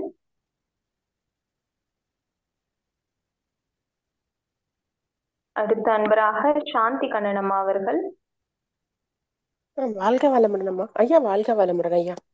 வளமுடன்மா. சாந்தி கண்ணனம்மா என்ன ஊர்ல இருந்து பேசுறீங்கம்மா? கும்பகோணம் ஐயா, கும்பகோணம்.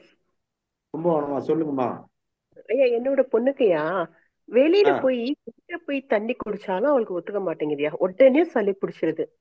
நேற்று சரி. ஸ்கூல்ல போய் நான் 2 பாட்டில் தண்ணி கொடுத்துருக்கேன். அது பத்தனட்டு ஸ்கூல்ல தண்ணி குடிச்சிருக்கா. இன்னைக்கு ம். சளியோட இருக்கா. ஆ மூச்சு விட கஷ்டமா இருக்குங்கிறா. அதுக்கு இல்ல, என்னையா நீங்க பண்ணலாம்? தண்ணி எந்த பாட்டில குடுப்பீங்க? தண்ணி என்னையா? என்ன பாட்டில குடுப்பீங்க தண்ணி? சில்வர் பாட்டில்ல தனியா கொடுப்பேன். சில்வர்ல. அது வந்து இங்க பாருங்க, இந்த தண்ணியை பொறுத்த வரைக்கும் ம், நீங்க இந்த இதெல்லாம் மில்டன் கண்டெய்னர்லாம் பெருசா ஒரு பார்த்துருப்பீங்க. ம், அதுல நடுவுல வந்து தாமிரம் போடுவாங்க. அதை நான் படிச்சு பார்த்தேன் அந்த பாக்ஸ்ல. ம். செம்பு செம்பு பத்தி இப்போ ஒண்ணு சொன்னல இந்த ஸ்பீச்ல, ஆ, செம்புல சொன்னீங்க. அப்படின்னு. வெறும் சாதா சில்வர் பாட்டில் ஒரு 200 ரூபாயில கிடைக்குதுமா. ஆமா. அந்த மாதிரி பாட்டில் ஒரு 150 200 அந்த மாதிரி இருக்கிற பாட்டில்ல நீங்க ஒரு, இப்ப என்னுடைய நண்பர் இங்க ஒரு மருத்துவர் இருக்காரு, அவர் அவங்க பையனுக்கு வந்து 4 பாட்டில் தண்ணி கொடுத்து அனுப்புறாரு ஸ்கூலுக்கு. ஆ. டாக்டர் கிட்ட கொடுக்குற காசுக்கு நீ வந்து இன்னும் 2 பாட்டில் வாங்கிக்க. இவன் வந்து தண்ணி 3 லிட்டர் போவா ஐயா. ஆ? 3 லிட்டர் தண்ணி எடுத்துட்டு போவா. 4 லிட்டரா கொடுத்து அனுப்ப என்ன? சரி. இன்னும் ஒண்ணு வாங்கிக்கணும் 200 ரூபாய். இப்ப டாக்டர் கிட்ட போனோம்னா கொடுப்பீங்கல்ல, ஆமா. சொல்லுங்க ஐயா. 4 பாட்டில் கொடுத்து அனுப்புங்க. தனியா வச்சுக்க சொல்லுங்க. மற்றவங்ககிட்ட தண்ணி வாங்க வேண்டாம். சப்போஸ் அது போதும், அது போதும், அந்த அளவு தண்ணி போதும். காலையில இங்க குடிச்சிட்டு போறாங்க, அது போதும். ஒரு 4 பாட்டிலா கொடுங்க. அதாவது மற்ற இடங்கள்ல குடிக்கிறதுல என்ன பிரச்சனை வரும்னா, இன்ஃபெக்ஷன் சட்டுன்னு ஆயிடும். யார்கிட்ட வாங்கி கொடுத்தா கூட அந்த தண்ணி சாதா தண்ணி தண்ணியா கூட இருக்கலாம், இன்ஃபெக்ஷன் தண்ணியா இருக்கலாம். அதனால அதை நீங்க எஜுகேட் பண்ணி அந்த குழந்தைய வந்து தண்ணி பிடிக்காத அளவு கொடுத்து அனுப்புங்க. சரியா. வெளியே குடிக்கிறத கொஞ்சம் அவாய்ட் பண்ணிக்கணும். அதே மாதிரி கண்ணுக்கு வந்து அப்பப்ப இன்ஃபெக்ஷன் ஆகுதுயா அவளுக்கு. அந்த கண்ணையும் டாக்டர்கிட்ட காட்டிட்டு தான் இருப்போம். அவளுக்கு இன்ஃபெக்ஷன் இருக்குயா. இது 2 தனியா. முன்னாடி போடுறாங்களா? என்னையா? முன்னாடி ஏதாவது போடுறாங்களா? கண்ணாடி எல்லாம் போடல. ஏதோ டிஸ்டர்பன்ஸா இருக்குயா. சரி. இப்ப நீங்க கண்ணாடி போடலனாலும் கூட அவங்களுக்கு எந்த மாதிரி இன்ஃபெக்ஷன் வருது? எந்த மாதிரி இன்ஃபெக்ஷன் கண்ணுல வருது? அவளுக்கு வந்து ஒரு மாதிரி ரெட் ஆயிடுதுயா கண்ணு. ஓ சரி சரி. அந்த பாப்பா பார் ஏமா நீங்க பாப்பா ஈவினிங் ஒரு 5 மணி டிஸ்டர்பன்ஸ்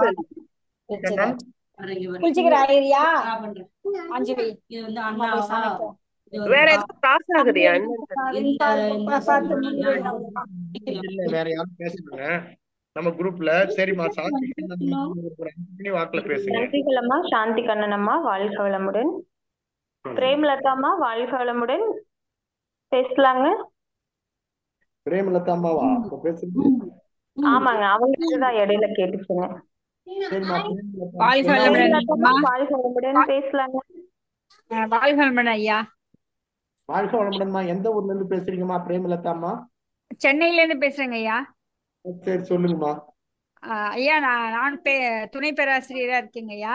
உடற்பயிற்சி செஞ்சுட்டு தாங்க இருக்கேன். இடையில ஏதாவது ஒரு 2 நாள் 3 நாள் செய்யாம போயிடுச்சுங்க. எனக்கு ஒரு சின்ன டவுட்டுங்க ஐயா. அந்த திடீர்னு வந்துச்சுங்க. இப்போ வந்து நம்ம டெய்லி செய்யறதுனாலதான் டெட் செல்ஸ் வந்து இதாகுது, ரத்த ஓட்டம் வெப்போட்டம் காற்றோட்டம் எல்லாம் நல்லா ஒரே சீரா இருக்குன்னு சொல்றாங்க. நம்ம செய்யாத போது அந்த சர்க்குலேஷன் கரெக்டா இருக்குங்களா ஐயா, இல்ல வந்து அது ஏதாவது இதுவாகுங்களா ஐயா? அதுதான் கேட்கணும் அப்படின்னு எனக்கு ஒரு டவுட் வந்துச்சுங்க ஐயா. எந்த சர்க்குலேஷன்? மென்ஸ்ட்ரல் சர்க்குலேஷனா கேக்குறீங்க? எல்லாமே தாங்க ஐயா கேக்குறேன். 3 ஓட்டங்களும் ஒரே ஒரு நாளைக்கு நம்மளால செய்ய முடியாம போயிடுச்சு ஏதோ சூழ்நிலை காரணமாக. அப்போ வந்து அதுல தடை ஏற்படுங்களா ஐயா? அது கேக்குறேங்க ஐயா. சரி, நல்ல கேள்வி கேட்டீங்க. அதாவது உடற்பயிற்சி வந்து உடல் நோய் இருக்கும்போது, ஒரு ஜுரமே இருக்கு செய்யக்கூடாது, வேற நோய் இருக்கு செய்யக்கூடாது. ஆஸ்ட்ரல் டிராவல்னு ஒண்ணு மகரிஷி முதல்ல சொல்லி கொடுத்துருந்தாங்க, அந்த டைம்ல செய்யக்கூடாது. மறுநாள் செய்யறது இல்லை நம்ம இயக்கத்துல. இந்த மாதிரி நீங்க உடல் நலம் இல்லாத போதும், உடல் ஒத்துழைக்காத போதும் கண்டிப்பா வந்து உடற்பயிற்சி செய்யக்கூடாது. அதே மாதிரி இன்னொரு பாயிண்ட் என்னன்னா, ஒரு சப்போஸ் ஒரு கை பயிற்சி சுத்துறீங்க, பின்னாடி இவ்வளவுதான் வருது, உடனே ஒரு ஆசிரியர் சொல்றாரு நான் இப்படின்றது கையை தலையோட ஒட்டி வச்சிருக்க, நீ இப்படி வைக்கிறேன்னா அது நமக்கு முடியலன்னா இப்படி விலைக்கே வைக்கலாம். அது சரிங்கய்யா கொஞ்ச நாள்ல flexible ஆயிடும். முடியாத சரிங்கய்யா போது செய்ய வேண்டாம். முடியாத போது செய்ய வேண்டாம். அதனால ஒன்றும் பெரிய பாதிப்பு இல்லை, மறுபடியும் ரெக்கவர் ஆயிடும். நீங்க மெடிடேஷன் ஒண்ணு பண்ணீங்கன்னாவே உங்க சக்தியை வந்து ரெக்கவர் பண்ணி ஃபுல்லா ஆக்கி விட்டுரும்.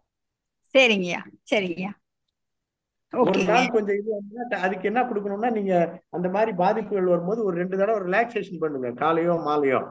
ஓகேங்கய்யா அது ரிலாக்ஸேஷன் பண்ணும்போது நீங்க ஆ அந்த சக்தி வந்து அந்த இடத்துல ஃபுல் ஆயிடும். ஓகேங்கய்யா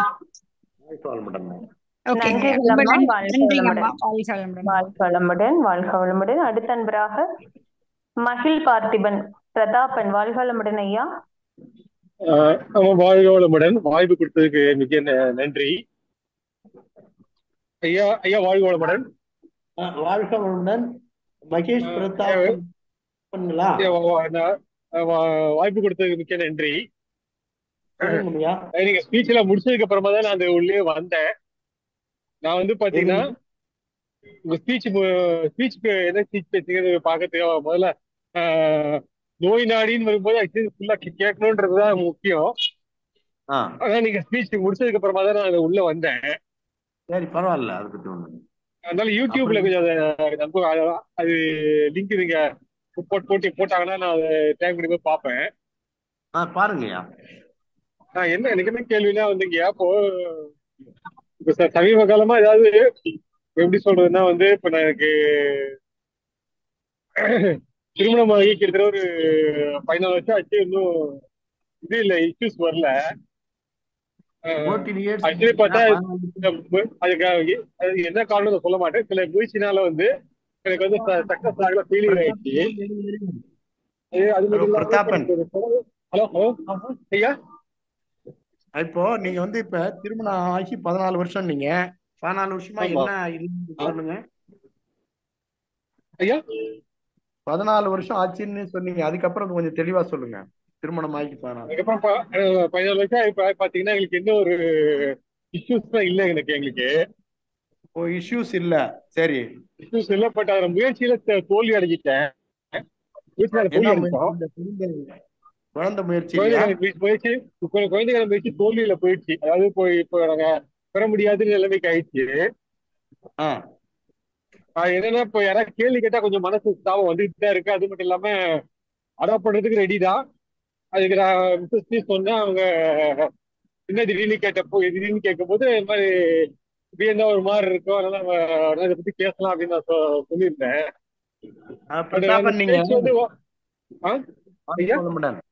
நீங்க வந்து ஒரு 4 மணி வாக்குல பேசுங்க என்கிட்ட. நான் இப்ப அது சொல்றேன். நான் சில கேள்வி கேட்டுட்டு அதுக்கப்புறம் சொல்றேன் சொல்யூஷன். வாழ்க வளமுடன். நன்றிகள் ஐயா. வாழ்க வளமுடன். வாழ்க வளமுடன். எந்த ஊரு பிரதாபன்? நீங்க எந்த ஊரு ஐயா? அவரு லீவ் ஆயிட்டாருங்க ஐயா. சரிம்மா, சரி. அடுத்து நான் வந்து உங்க நம்பர் போட்டிருக்கேங்க ஐயா சாட் பாக்ஸ்ல. நீங்க ஐயா கூப்பிட சொன்ன அன்பர்கள் எல்லாருமே ஐயாவோட நம்பரை நீங்க நோட் பண்ணி வச்சுட்டு நீங்க ஐயா சொன்ன டைமிங்க்கு நீங்க எல்லாருமே கால் பண்ணி ஐயா கிட்ட நீங்க தெளிவா உங்களுடைய ஐயங்களை கேட்டுக்கலாங்க. வாழ்க வளமுடன்.